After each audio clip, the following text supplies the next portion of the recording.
আপনারা আমার ভিডিওর থাম্বনেল দেখে হয়তো বুঝেই গিয়েছেন আজকের ভিডিওটা কী নিয়ে। আসসালামু আলাইকুম everyone, welcome to my another blogs and videos. আমি আজকে এই রিলসের মাধ্যমে আপনাদের কাছে সুবর্ণগ্রামের কিছু অংশ যেগুলো আমি ক্যাপচার করে রেখেছিলাম অ্যান্ড ভিডিও করে রেখেছিলাম সেগুলো আমি শেয়ার করতেছি। শহরের ভিড় থেকে একটু দূরে প্রকৃতির কোলে শান্তি খুঁজতে চলে গিয়েছিলাম এই সুবর্ণগ্রামে। আর এখানে ঢুকতেই ফার্স্টে টিকিট নিয়ে নিতে হবে। আর পার পারসন আমরা যেহেতু অনেকজন গিয়েছিলাম, সো পার পারসনের টিকিট পড়েছিল 800 টাকা করে। কারণ ওই টিকিটটার মধ্যে বিভিন্ন কিছু কনক্লুড ছিল, যেমন খাবারের অপশনটা ছিল, দেন বিভিন্ন রাইডসের অপশনগুলো ছিল একসাথে।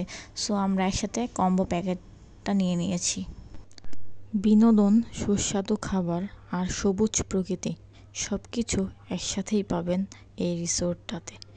এটা রিসোর্ট প্লাস এক ধরনের পার্ক, খুবই সুন্দর।